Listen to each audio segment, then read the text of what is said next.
A huge part of my coaching practice and what I do with my clients is working with beliefs and thoughts. I don't know about you, but I've spent over 50 years dealing with the thoughts. You're not good enough. You're not smart enough. You're not man enough. You're not big enough. You're not smart enough. You're not strong enough.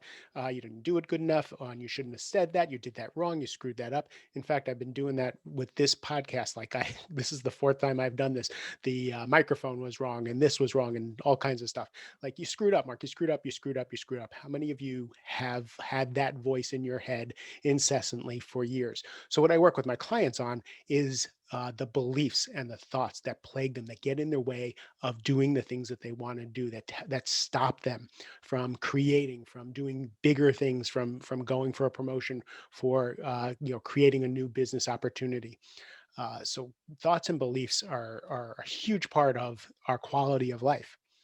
And almost everybody says to me, Mark, how do I turn it off? How do I stop these voices in my head? And my answer is, I can't help you. I just can't stop the voices in your head. But here's what I can do. Here's what I've done for myself. One of the first time that the jig was up for me and my thoughts was when I heard the expression that the ancients say that the mind is a drunk monkey stung by a scorpion. A drunk monkey stung by a scorpion, not just a monkey, not just a drunk monkey, a drunk monkey stung by a scorpion. Now imagine that, a monkey that's in pain and drunk and just jumping around from place to place to place. He's not going to get grounded or centered on anything, right? He just wants the pain to stop and he's all over the place. So a drunk monkey stung by a scorpion. And that was like, uh-huh. So that's everybody's mind. It doesn't matter who they are. Our minds, our human brains are drunk monkeys stung by a scorpion. So that was my first loosening of the chain of my thoughts.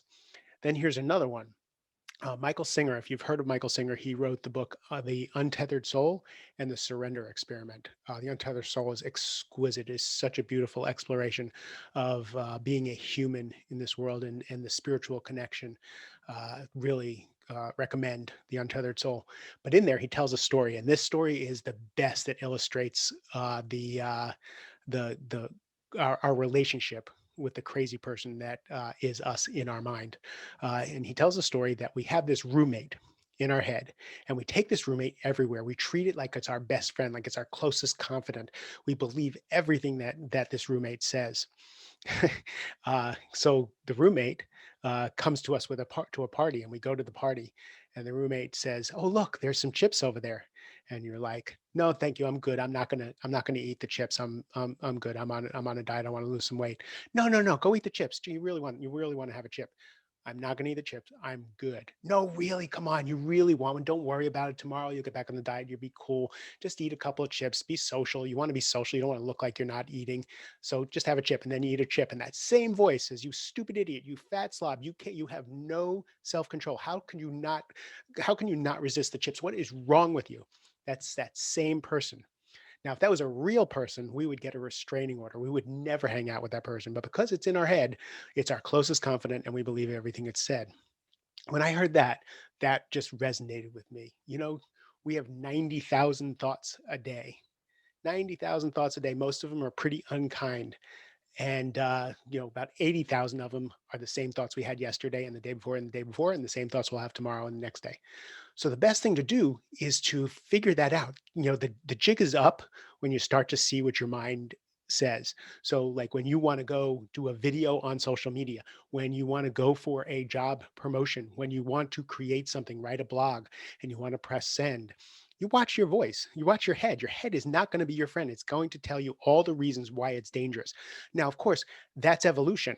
What kept us alive was looking around the corner, looking for danger, looking for things that are going to get us killed or thrown out of our village, right? The people who didn't belong in the village got thrown out, and if you were exiled from the village, you died. So it really did us some good to be scared of what people think. Except today, there are no saber-toothed tigers trying to kill us. Yes, if you're walking down that dark alley, the voice is going to say, "Why don't you get out of there?" But most of the time, if you're going to press send and you're just expressing yourself, you're not going to die. So it's really, really hard to go past those voices. But once you understand that they're just chattering, they may not even be your voices, and it's just human chatter, and you separate out It's what's in your gut. And what I suggest is you take a deep breath.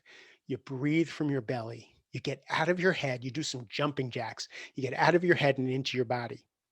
Now you can hear a different voice. See, the voice that's your friend, the voice that's connected to source, to universe, to God, to whatever, your higher self, is usually kind. It's usually quiet, except when you're going down that dark alley, it's probably going to tell you to get the hell out of there. But it's usually on your side. You can tell that it's on your side. If the voice is not on your side, it's thoughts. It's that monkey mind. So get in your body. I love the jumping jacks. I love anything that you can do to get out of your head. For me, it's journaling, journaling, journaling, journaling, journaling. I get to know my stupid thoughts, my head by journaling and separating out. And then what happens is more and more you can act from someplace different. I don't listen to my head anymore. Occasionally I get caught up, but I don't live from that. I have not been able to turn off the chatter. The chatter tells me I'm dumb. This is useless. Don't even make this a podcast. Don't share this with people. And I do it anyway because this is what I'm called to do. I trust this other source. It takes practice. It takes practice to start to lower the volume on that craziness and source from a different place. But it can be done. And you need to do it daily, each day. All right. Hope this is helpful. I thank you for listening to me. I thank you for indulging my creation. When I turn this off, my head's going to go a little crazy.